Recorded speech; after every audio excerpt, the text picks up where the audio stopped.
Luanda is the birthplace of Eduardo Dos Santos. As president, his economic policies brought both transformation and peril. Following his death on Friday, people here eulogized Dos Santos as a patriot. Glowing eulogies also came from outside Angola.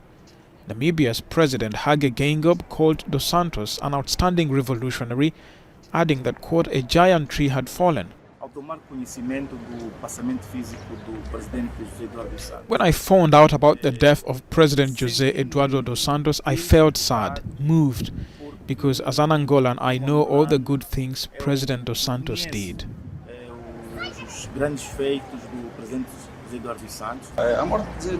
The death of José Eduardo dos Santos was shocking for everyone.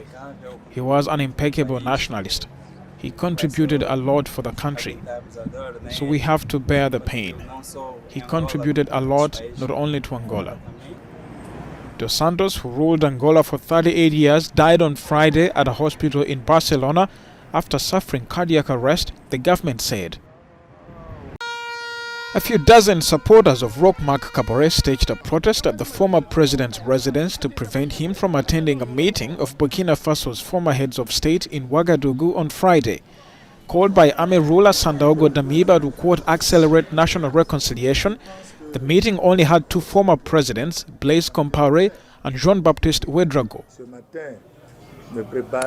This morning we were preparing for the meeting when I found the situation outside the house. There were people who were mobilized and demanding not to do this. They were telling us not to go. It is true that the police have come. It's hard to see how we can deal with this situation. But I consider that we are already in quite a lot of discussions, and using force to remove the demonstrators in this matter would not allow me to be able to participate.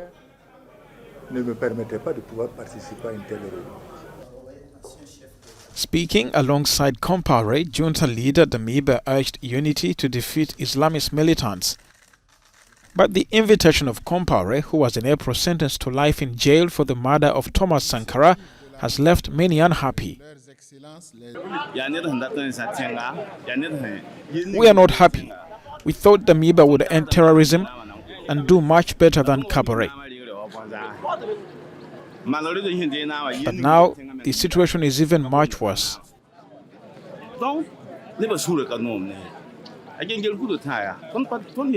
We stood against Yendere's coup. Damiba is not doing any good by calling in people we do not want.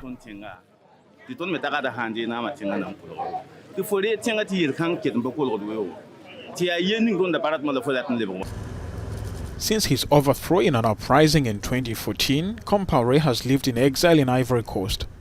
Some protesters have called for his arrest. Ethiopia's human rights watchdog said Friday government security forces and armed groups had both committed brutal rights violations as the country battles security crisis on multiple fronts. Unveiling its annual report in Addis Ababa, the commission said it had documented killings, sexual and gender-based violence, displacement and destruction of property against civilians, including women, children, the elderly and the disabled. The local and regional authorities have taken measures for accountability, including by apprehending suspects, initiating investigation, which is a step in the right direction and an encouraging measure, but it probably is not happening at the speed and transparency and efficiency we would like to see it happening. The commission said non-state actors were responsible for large-scale violations such as ethnic or religious killings and forced displacement of civilians. And as long as we don't have the political solution, we are afraid that the human rights violation will continue and aggravate even more. Since 2019, Ethiopia has seen multiple episodes of political and ethnic violence, which has tested the rule of Prime Minister Abiy Ahmed. There has been no resolution to the conflict in Tigray region, and another rebellion remains active in Oromia province.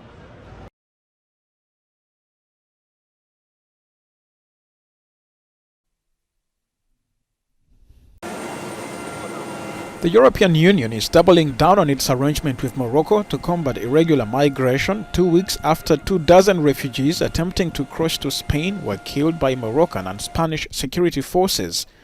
On Friday, a top EU official and Spain's interior minister were in Rabat for talks with the interior minister of Morocco.